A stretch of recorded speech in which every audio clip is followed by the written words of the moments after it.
Understanding monetary aggregates, a comprehensive overview. Monetary aggregates are crucial indicators of the money supply in an economy, used extensively to gauge economic health and formulate monetary policy. In the United States, they play a significant role in the assessment of financial stability and the decisions made by the Federal Reserve, the Fed. This article will explore what monetary aggregates are, how they work, and their implications for the economy. What are monetary aggregates?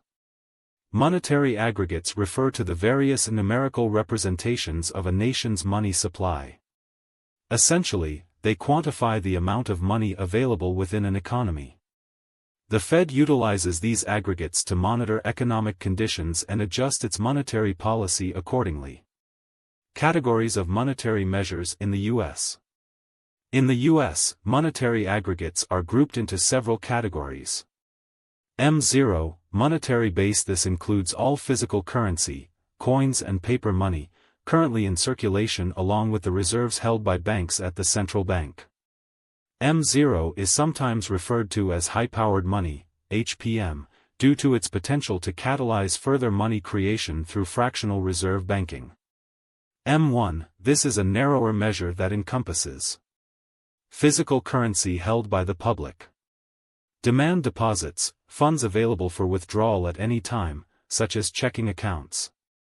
Other checkable deposits, as well as traveler's checks.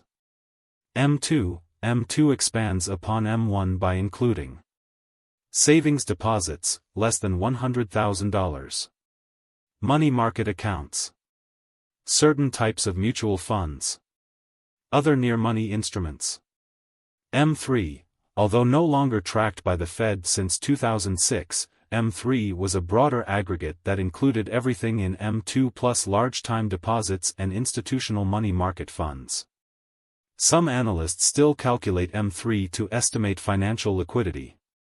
Purpose and use of monetary aggregates. Monetary aggregates serve multiple purposes, particularly 1. Economic indicators. Investors, economists, and policymakers closely monitor these aggregates to gain insights into economic trends, such as inflation, unemployment, and overall economic growth. 2. Policy formulation. The Federal Reserve uses data on monetary aggregates to guide its monetary policy. For example, changes in M1 and M2 can influence the Fed's decisions regarding interest rate adjustments and open market operations. 3. Market predictions. Fluctuations in monetary aggregates can help forecast potential actions from the Federal. Analysts attempt to correlate changes in the aggregates with shifts in interest rates, thus leveraging this relationship for strategic investment decisions. 4. Assessing financial stability. Analyzing the growth rates of monetary aggregates can signal potential economic problems. Accelerated growth in monetary supply may indicate rising inflation, while stagnation may foreshadow recession. The impact of monetary aggregates on the economy. Studying monetary aggregates can yield significant insights into the financial stability of a nation. Rapid growth in these aggregates can raise inflationary concerns. Conversely, a reduction in the money supply can lead to deflationary pressures and reduced economic activity. For instance, since 2022, the U.S. has experienced a contraction in the money supply, marking the largest decline seen since World War II. As of May 2024, the monetary base stood at $5.725 trillion. Meanwhile, M2 decreased from $21.7 trillion in July 2022 to approximately $20.75 trillion by February 2024. Such trends may indicate underlying challenges for economic growth and employment. Real-world example, recent trends. In recent years, the M2 money supply has contracted significantly, raising concerns about potential negative implications for economic growth. A stagnant M2 may signal approaches to recession and could precede rising unemployment rates. On a brighter note, U.S. GDP growth did exceed expectations in the fourth quarter of 2023, which could hint at resilience in the broader economy despite challenges in the money supply. Importance of monetary aggregates.